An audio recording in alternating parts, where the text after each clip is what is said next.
Fund അഭ്യർത്ഥിച്ചതിൻ്റെ video ഇപ്പോൾ പുറത്തു വന്നിട്ടുണ്ട്. അതുകൊണ്ട് കാണാം.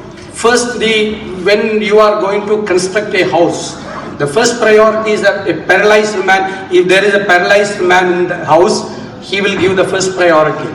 And the children who are affected, autism, mentally retarded and cerebral palsy, they will give the second priority. And the third priority will go to the woman-headed families. And now when you are around the table, 10 people are there. You are helping 5 families. I am going to give 5 sewing machines to 5 families. They lost their sewing machine. When they get the sewing machine, they can start their life. Actually, you are helping around the table. You are helping 5 families.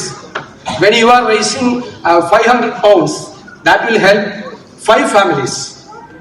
And we are selecting selecting the beneficiaries through a transparent procedure by the members of the local body.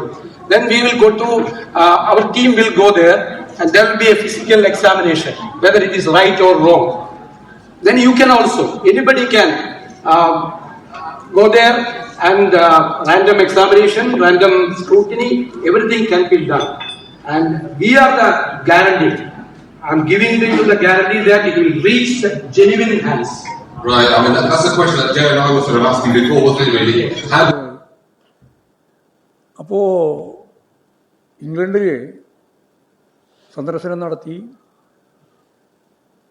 അവിടെ ആളുകളെ വിളിച്ചു കൂട്ടി ഓരോരുത്തരും 500 പൗണ്ടെങ്കിലും നൽകണം. 3 കാറ്റഗറിയിൽപ്പെട്ടവർക്കാണ് വീട് നൽകുന്നതിന് വേണ്ടി തീരുമാനിച്ചത് എന്നിവിടെ കണ്ടതുപോലെ നമുക്കെല്ലാം മനസ്സിലായിട്ടുള്ളതാണ്. അപ്പോൾ ആരുടെയൊക്കെ സഹായം ലഭിച്ചിട്ടുണ്ട്, എത്രത്തോളം ഫണ്ടാണ് കിട്ടിയിട്ടുള്ളത് എന്നുൾപ്പെടെ ഗൗരവപൂർണമായ ഒരു പരിശോധനയ്ക്ക് തയ്യാറാവേണ്ടതുണ്ട്. ഇപ്പോൾ വിദേശത്തു നിന്ന് 22,500 പൗണ്ട് വിവിധ വ്യക്തികളിൽ നിന്നാണ് സമാഹരിച്ചത് എന്ന് ചൂണ്ടിക്കാണിച്ചിട്ടുണ്ട്.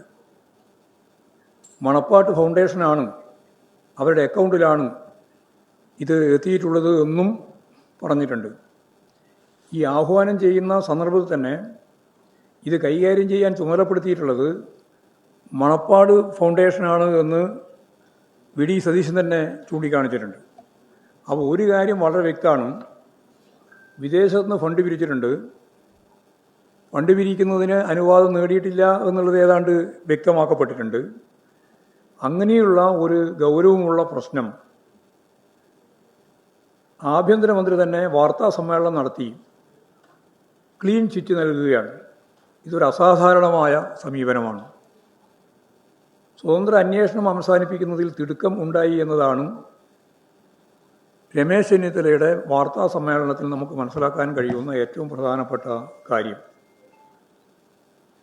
വിജിലൻസ് വിസിൽ, അതായിരുന്നു രമേശ് ചെന്നിത്തല ഇന്നലെ ഉദ്ഘാടനം ചെയ്ത പരിപാടി. എന്ന് പറഞ്ഞാൽ അഴിമതി ഇല്ലാതാക്കുക എന്നതാണ് ലക്ഷ്യമെന്ന് അദ്ദേഹം പരസ്യമായി പ്രഖ്യാപിച്ചു. അങ്ങനെ അഴിമതി ഇല്ലാതാക്കാനുള്ള പരിപാടിയുടെ ഭാഗമായി ഗൗരവപൂർവ്വം കേരളം ചർച്ച ചെയ്ത ഒരു പ്രശ്നം തേച്ചുമാച്ച് കളയുന്നതിൻ്റെ ഭാഗമായിട്ട് ഇന്നലെ പ്രഖ്യാപിച്ച് ഇന്ന് ആവുമ്പോൾ വിജിലൻസിൻ്റെ ഭാഗമായിട്ട് കിട്ടി എന്ന് പറയുന്ന റിപ്പോർട്ട് അടിസ്ഥാനപ്പെടുത്തിയിട്ട് കേരളത്തിൻ്റെ മുഖ്യമന്ത്രിയായിട്ടുള്ള അന്നത്തെ പ്രതിപക്ഷ നേതാവ് വി.ഡി. സതീശന് ക്ലീൻ ചിറ്റ് നൽകുന്നതിന് വേണ്ടിയുള്ള നിലപാടാണ് സ്വീകരിച്ചിട്ടുള്ളത്. ഇത് ഗൗരവപൂർണമായ ഒരു പ്രശ്നം ഉന്നയിക്കപ്പെടുന്നുണ്ട്.